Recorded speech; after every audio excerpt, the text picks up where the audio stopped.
Good morning students. हम last class में polar equation of a conic के questions कर रहे थे। उसी में आज अपना नेक्स्ट क्वेश्चन है, if P S P dash and Q S Q dash are two perpendicular focal chords of a conic, prove that 1 upon S P dash plus 1 upon S Q dash is constant. दो focal chords दे रखी है अपने को, ना भी है जीवाएँ दे रखी है, एक पी एस पी डैश और एक क्यू एस क्यू डैश। तो सबसे पहले तो अपन एक कोनिक बना लेते हैं। ये हमारा कोनिक बन गया। इसकी दो फोकल कोड दे रखी है और दोनों आपस में क्या है, परपेंडिकुलर है। तो ये इस तरीके से मान लो कि ये फोकल कोड इसकी दे रखी है, तो ये 90 डिग्री का एंगल बन गया। ये पी एस पी डैश और ये क्यू एस क्यू डैश। ठीक है, अगर इसका वेक्टर एंगल अपन अल्फा मानते हैं तो ये कौन अल्फा हो गया, तो इसका वेक्टर एंगल कितना हो जाएगा, पाई बाई 2 प्लस अल्फा हो जाएगा। फिर इसका वेक्टर एंगल देखेंगे तो इसका vector angle pi plus alpha हो गया, और इसका vector angle 3 pi by 2 plus alpha, क्योंकि अपोजिट में तो पाई का डिफरेंस होता है और ये यहाँ पे 90 डिग्री का डिफरेंस है, तो ये एंगल अल्फा, तो ये टोटल एंगल कितना हो जाएगा, पाई बाई 2 प्लस अल्फा। तो क्यू का वेक्टर एंगल कितना हो गया, पाई बाई 2 प्लस अल्फा। ठीक है, यहाँ तक डायग्राम समझ में आ गया। अब पोलर इक्वेशन ऑफ कोनिक क्या होती है, L upon R equal to 1 plus E cos theta. तो L upon S P equals to 1 plus E cos alpha. L upon S P dash equal to 1 plus E cos pi plus alpha. तो ये बन गया 1 minus ई cos alpha. फिर L upon S Q equals to 1 plus E cos pi by 2 plus alpha. तो ये बन गया 1 minus ई sine alpha. फिर L upon S Q dash equals to 1 plus E cos 3 pi by 2 plus alpha. तो ये बन गया 1 प्लस ई साइन अल्फा। अब जो चाहिए अपने को 1/SP into S P dash plus 1/SQ into S Q dash, सारी वैल्यूज पुट कराते हैं। यहाँ से 1/SP की वैल्यू कितनी आ जाएगी, 1 प्लस ई cos alpha upon L, into 1/SP dash की वैल्यू कितनी आ जाएगी, 1 माइनस ई cos alpha upon L, plus 1/SQ की वैल्यू कितनी आ जाएगी, 1 माइनस ई sine alpha upon L. 1/SP dash की वैल्यू कितनी आ जाएगी, 1 plus E sine alpha upon L. तो ये कितना आ गया, 1 माइनस ई square cos square alpha upon L plus 1 minus ई square sine square alpha upon L. ठीक है, अब 1 और 1 कितने हो गए, 2 बाई एल आ गए, माइनस ई स्क्वायर अपॉन एल कॉमन आ गया, sign square alpha plus cos square alpha 1 हो गया। तो कुल मिला के कितना आया, 2 minus E square upon L, where 2 is constant, e square is constant, l is constant, so total term is constant. So we can say that, prove that if p s p dash and q s q dash are two perpendicular focal chords of a conic, then 1/SP dash plus 1/SQ dash is constant. Hence proved. Okay. Next question is, a point P moves so that the sum of its distances from two fixed points S and S dash is constant and equal to 2a. Show that P lies on conic this one, referred to S as pole and S dash as initial line and S dash equals to 2ae. देखो सबसे पहले तो अपने को ये इस तरह से गिवन है, ये एस आपका आ गया और ये एस डैश आ गई। ठीक है, अब एस को अपने को एज ए पोल कंसिडर करना है और एस डैश इनिशियल लाइन बन गई है। ठीक है, अब ये कोई कोनिक बना लिया अपन ने, कोनिक पे कोई पॉइंट पी ले लिया।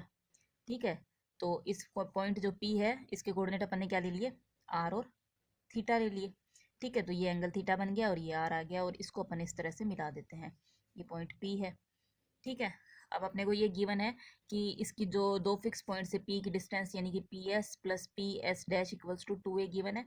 पी एस आर है तो r plus P S dash equal to 2a, या हम कह सकते हैं P S dash equals to 2a minus r. इतना आ गया। अब देखिए ये ट्राइंगल बना अपना S P S dash, triangle S P S dash. इसके अंदर एक फॉर्मूला लगाना है, एस डैश पी का स्क्वायर इक्वल्स टू हम क्या लिख सकते हैं, S P square plus S S square minus 2SP S dash cos theta लिख सकते हैं, जो सिंपल अपना कोस थीटा का फॉर्मूला है उससे। ये एंगल थीटा दे रखा है अपने को। ठीक है, तो चलिए एस डैश पी का मतलब कितना है, 2a माइनस आर की होल स्क्वायर, एस पी मतलब आर का स्क्वायर, एस डैश अपने को 2ae गिवन है तो वो लिख दीजिए, माइनस 2 इंटू आर, ये 2ae और ये कॉस थीटा। अब इसको सिंप्लीफाई कर लेते हैं, 4a square plus are square minus 4ar equals to r square, 4a square e square minus 4ae cos theta. R square से आर स्क्वायर कैंसिल हो गया, 4a स्क्वायर कॉमन आया, ये 1 इधर से ये माइनस का ई स्क्वायर इक्वल टू ये 4AR इधर आया 1 माइनस ई कॉस थीटा। 4 से 4 कैंसिल हो गया, 4 ए से ए कैंसिल हो गया, तो क्या बचा अपने पास में a 1 minus E square upon are equals to 1 minus E cos theta. यही प्रूव करना था कि तो P कहाँ पे लाई करेगा, P lies on this one और this is the equation of again a conic, hence P lies on conic this one. Clear? Our next question is a chord QR of conic L upon R equal to 1 minus E cos theta subtends a constant angle 2 alpha at its focus. SP the bisector of angle QSR meets QR in P. Show that locus of P is conic this one. Actual में ये आगे वाले topic का question है code of conic, तो यहाँ पे अपने को कोड की इक्वेशन की जरूरत पड़ेगी, जो कि मैं एक बार डायरेक्ट आपको बता दूंगी कि कोड की इक्वेशन अगले आर्टिकल में अपन किस तरह से फाइंड करेंगे। यहाँ पे अपने को कोड की इक्वेशन यूज करनी पड़ेगी। तो सबसे पहले तो डायग्राम बनाते हैं अपन। डायग्राम में ये गिवन है अपने को कि एक ये कोड है क्यू आर, ठीक है, ये इस तरीके से, ठीक है। तो ये जो एंगल बन रहा है ये टोटल कितना एंगल है, 2 अल्फा एंगल है, ठीक है। अब इस एंगल का बाइसेक्टर है, ये मान लो ये इसका एंगल बाइसेक्टर है, ये पी पॉइंट है, तो ये एंगल भी अल्फा हो जाएगा और ये एंगल भी पूरा अल्फा हो जाएगा। तो ये एंगल को अपन थीटा मान लेते हैं एक बार के लिए। पी का जो कोऑर्डिनेट है वो आर थीटा अगर मानते हैं तो ये एंगल थीटा बन जाएगा। तो टोटल क्यू का कोऑर्डिनेट क्या हो जाएगा आपका, अल्फा प्लस थीटा हो जाएगा। क्लियर है? और ये टोटल है आपका अल्फा है, तो ये जो इतना एंगल बचेगा, ये जो सिर्फ पी एस आर बचेगा, ये अल्फा माइनस कितना हो जाएगा, थीटा हो जाएगा, सॉरी अल्फा प्लस थीटा हो जाएगा, sorry total this is alpha, this is alpha, then this is alpha minus theta, right, alpha minus theta. ये जो एंगल है ये कितना बन जाएगा, अल्फा माइनस थीटा, ठीक है, पी एस आर। क्लियर है? यहाँ तक कोई दिक्कत नहीं है। अब देखिए कि equation of a code, equation of a code joining two points P alpha अगर इसका वेक्टर एंगल है और Q बीटा इसका अगर वेक्टर एंगल है, तो क्या बनेगी, L upon R equal to e cos theta plus sec beta minus alpha by two cos theta minus beta plus alpha by two. This is the equation of कोड line joining two points of a conic, ठीक है। अगर conic की equation ये है अपनी L upon R equal to 1 plus e cos theta, तो इसकी कोड की इक्वेशन ये आएगी। ये अपन अगले आर्टिकल में पढ़ेंगे, तो अपने को यहाँ पे एक बार के लिए यूज़ कर लेना है, ठीक है। तो देखो ये आर का वेक्टर एंगल क्या बन जाएगा आपके पास में। सबसे पहले अपने को क्या चाहिए, आर का वेक्टर एंगल चाहिए। तो आर का वेक्टर एंगल देखो ये टोटल यहाँ से यहाँ तक घूमना है अपने को, ये अंदर कितना बच रहा है, अल्फा माइनस थीटा बच रहा है, तो आर का vector angle 2 pi minus alpha plus theta हो जाएगा, ठीक है। और क्यू का वेक्टर एंगल आपका अल्फा प्लस थीटा है ही। ये फॉर्मूला अब अपन यहाँ पे यूज करेंगे और इक्वेशन लिखेंगे, इक्वेशन ऑफ लाइन या इक्वेशन ऑफ कोड क्यू आर, ठीक है। तो चलिए L upon are equals to e cos theta की जगह माइनस ई कोस थीटा आएगा, क्योंकि कोनक अपने को माइनस वाला दे रखा है, ठीक है, प्लस सेक दोनों एंगल का डिफरेंस देखना है, इन दोनों को घटा दो, 2 pi minus alpha plus theta minus alpha minus theta upon two, cos के साथ में थीटा माइनस दोनों को सम कर दो, 2 pi minus alpha plus alpha plus theta upon to, ठीक है। चलिए तो अब अपने पास में क्या बन जाता है, ये माइनस ई कॉस थीटा प्लस सेक, ये देखो कि थीटा थीटा कैंसिल हो गया, 2 pi minus 2 alpha upon two यानी कि पाई माइनस अल्फा, कोस के साथ में क्या बचेगा थीटा, ये अल्फा से अल्फा कैंसिल हो गया, 2 पाई माइनस, सॉरी ये एक बार के लिए अपन एंगल थीटा 1 ले लेते हैं क्योंकि फिर वो थीटा में कंफ्यूजन हो जाएगा, राइट, नो नो प्रॉब्लम। या अगर अपन को इसको थीटा 1 मानना पड़ेगा, वरना वो आगे थीटा 1 के साथ कंफ्यूजन हो जाएगा। इसको थीटा 1 मानो, पी का जो वेक्टर एंगल है उसको क्या मानना है, थीटा 1 मानना है। इसको थीटा 1 मानेंगे तो आगे अपने कैलकुलेशन में दिक्कत नहीं आएगी, वरना दिक्कत आ जाएगी। तो कोस थीटा है, यहाँ पे थीटा 1 आ जाएगा, ये थीटा 1, ये थीटा 1 और ये थीटा 1, तो ये बन जाएगा थीटा 2 पाई अपॉन टू, तो पाई हो गया थीटा माइनस पाई, और ये थीटा 1 और थीटा 1, 2 थीटा 1 अपॉन टू, तो थीटा 1 तो माइनस थीटा 1, ये आ गया इक्वल्स टू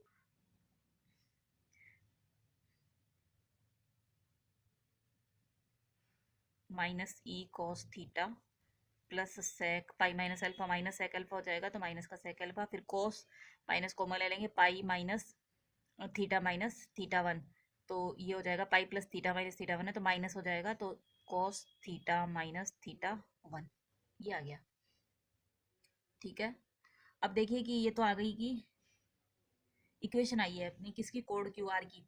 अगेन इस minus I, P lies on Q R, P lies on Q R, तो पी का जो आपका एंगल है, अगर पी को अपन एस पी और थीटा, अगर पी का कोऑर्डिनेट कहते हैं एस पी थीटा वन कह रहे हैं अपन, तो ये इसको सेटिस्फाई करेगा, तो L upon S P equals to minus E cos theta one plus sec alpha, और theta one minus theta one zero हो जाएगा तो कोस जीरो की वैल्यू वन आ गई। तो कुल मिला के क्या आया अपने पास में, देखो एल अपॉन एस पी, ये cos alpha equals to one plus sorry one minus E cos alpha cos theta one. ठीक है, तो अब अपन को लोकस लेना है पी का, लोकस ऑफ पी अगर करें अपन तो पी एस पी की जगह आर आ जाएगा, ठीक है, और थीटा वन की जगह क्या आ जाएगा, थीटा आ जाएगा, तो L cos alpha upon R equal to one minus E cos alpha cos theta, तो ये आ गया locus of P is this conic. Again this is also a conic जिसकी एसेंट्रिसिटी ई कोस एल्फा होगी और length of latus rectum 2l cos alpha आ जाएगी। ठीक है, तो ये अगले आर्टिकल कोड पे बेस्ड क्वेश्चन था हमारा। क्लियर, चलिए नेक्स्ट क्वेश्चन एक एग्जाम्पल के जैसा ही है, एग्जाम्पल और क्वेश्चन सेम ही है, तो ये क्वेश्चन कराऊंगी तो एग्जाम्पल अपने आप हो जाएगा। A circle of given radius passing through the focus of a given conic intersects it a b c d show that s a s b s c s d is constant। एक circle है given radius का जो कि passing through the focus of a given conic, ठीक है, intersects it in A B C D, एक conic दे रखा है अपने को, उस कोनिक को ये जो सर्कल है वो इंटरसेक्ट करता है, तो अपन सर्कल की जो इक्वेशन वो बनेगी वो क्या बनेगी, R equal to D cos theta minus alpha. One second, शायद इसमें क्वेश्चन में कुछ मिस्टेक लिख दी है, पूरा नहीं लिखा है, क्वेश्चन बताती हूँ दोबारा एक बार। क्वेश्चन सही है, क्वेश्चन कह रहा है कि एक सर्कल दे रखा है जिसका अपने को रेडियस पता है जो किसी दिए हुए शांकव की नाभि से गुजरता है, तो अब किसी भी फोकस अगर कोनिक के फोकस से पास होता है, फोकस से पास होने वाले किसी भी सर्कल की इक्वेशन जिसका कि डायमीटर अपना 2d अगर होता है, तो अपन डायमीटर अगर 2d है तो अपन इक्वेशन लिखेंगे क्या, R equal to D cos theta minus alpha. Radius अपने को डी दे रखी है, ये अपन पहले पढ़ चुके हैं कि किस तरह से सर्कल की इक्वेशन फाइंड करते हैं जब सर्कल जो होता है वो फोकस से पास होता है, ठीक है, और रेडियस अपने को गिवन होती है। क्लियर, अब ये तो आ गई सर्कल की इक्वेशन, और कोनिक क्या होता है, L upon R equal to one plus e cos theta. ठीक है, अब अपन क्या करेंगे, इन दोनों से थीटा को एलिमिनेट करेंगे, थीटा को, क्योंकि S A S B S C S D तो क्या हो जाएंगे, डिस्टेंसेज चाहिए अपने को, तो थीटा को एलिमिनेट करने के लिए अपन यहाँ से कोस थीटा की वैल्यू फाइंड करते हैं, L upon R minus one, one upon E, ठीक है, ये कोस थीटा, तो ये आ जाएगा आपका L R L minus R upon ई आर, ये कोस थीटा की वैल्यू आपको यहाँ पुट करानी है, तो ये आर इक्वल टू डी, इसको लिखेंगे cos theta cos alpha plus sine theta sine alpha, ठीक है, तो डी कोस थीटा की वैल्यू क्या आएगी, एल माइनस आर अपॉन ई R cos alpha plus sine alpha, sine theta की value under the root one minus L minus R upon E R का whole square. ठीक है, अब देखिए आर माइनस डी अपॉन ई R L minus R cos alpha का whole square, ठीक है, equals to D square sine square alpha one minus L minus R whole square upon E square R square, ठीक है, E R LCM लगा दो, E R square minus D cos alpha L minus R की whole square equal to D square sine square alpha, यहाँ पे भी LCM लगा दिया तो E square R square minus L minus R की होल स्क्वायर। ठीक है, बस अब आगे इसमें कैलकुलेशन ही लंबी चलेगी और कुछ नहीं करना है अपने को, कोई कंसेप्ट नहीं है अपने पास में। होल स्क्वायर खोल दीजिए, E square R to the power four plus D square cos square alpha L minus R की whole square minus two E D R square cos alpha L minus R, सबको चलो इसको उधर रख लेते हैं, equal to D square sine square alpha E square R square minus L square minus R square plus two L R, ठीक है, तो अब देखो क्या बनेगा, ई square R to the power four plus D square cos square alpha L square plus are square minus 2 LR minus 2 ED R² cos alpha L plus 2 ED R³ cos alpha, ठीक है। और minus D² sine square alpha E²R² minus L² D² sine square alpha, ये plus हो जाएगा इधर आके, plus R² D² sine square alpha minus 2LR D² sine square alpha, ठीक है।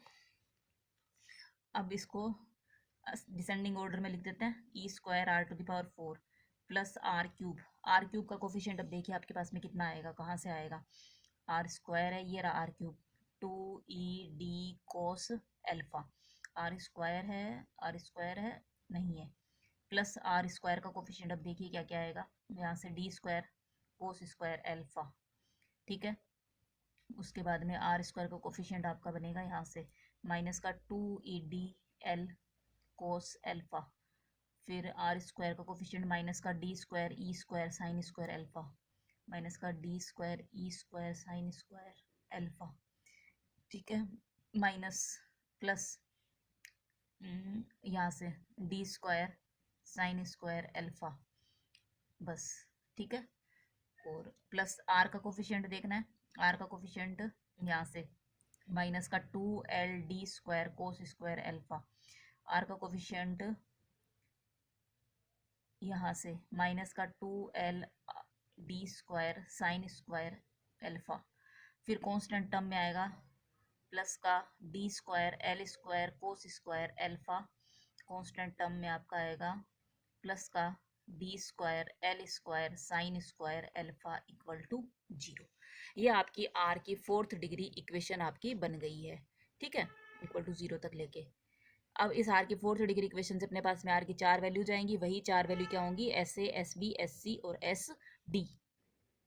चलिए अब इसको जहाँ भी अपने cos square alpha sign square alpha 1 बन रहे हैं उनको 1 बना देते हैं, तो E²R⁴ फिर बनेगा प्लस का 2ED कोस एल्फा R³, फिर प्लस आएगा अपना R² के साथ वाले के अंदर, एक तो D² बन जाएगा माइनस का 2ELD कोस एल्फा बन जाएगा, और माइनस का E²D² साइन स्क्वायर एल्फा आ जाएगा, जहाँ भी sign square alpha cos square alpha 1 बनेंगे उनको 1 बना देंगे, 2D² LR बन जाएगा, प्लस का D²L² साइन स्क्वायर अल्फा और D²L² कोस स्क्वायर अल्फा था वो D²L² बन जाएगा। तो ये अपने पास में इक्वेशन आ गई। अब अपने को क्या चाहिए कि अपने को ये गिवन कह रहा है कि प्रूव करना है कि SA into SB into SC into SD यानी कि प्रोडक्ट ऑफ रूट्स फाइंड करना है, SA into SB into SC into SD। तो जब 4th डिग्री की इक्वेशन करते हैं तो यहाँ से सम ऑफ रूट्स आता है, फिर यहाँ पे 2 के पेयर आते हैं R1 R2 plus R2 R3 plus R3 R4, इस तरह से। फिर इससे अपन जब लेते हैं तो R1 R2 R3 plus R2 R3 R4 3 के पेयर का सम आता है, और लास्ट में जब आता है तो अपना चारों का सम मल्टीप्लीकेशन आता है, तो क्या हो जाएगा, plus minus minus D²L² upon R⁴ minus plus plus आएगा, सॉरी R⁴ नहीं E²।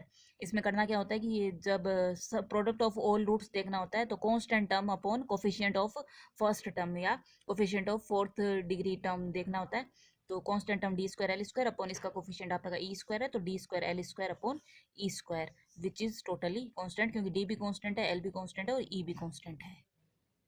तो SA SB SC और SD कांस्टेंट आ गया अपना। जो एग्जांपल दे रखा है उसमें अपने को ये प्रूव करना है 1/SA plus 1/SB plus 1/SC plus 1/SD, इसकी वैल्यू फाइंड करनी है, ठीक है। तो इसका एलसीएम क्या आएगा, SA SB SC SD, और ऊपर आएगा आपका summation of SA SB SC। इसका मतलब क्या है कि 3 के पेयर आएंगे, क्योंकि यहाँ पे SB plus SC plus SD आएगा, यहाँ पे SA plus SC plus SD आएगा, यहाँ पे आपका SA SB और प्लस SD आएगा, और यहाँ पे SA plus SB plus SC आएगा, यानी कि 3 के मल्टीप्लीकेशन का सम चाहिए अपने को।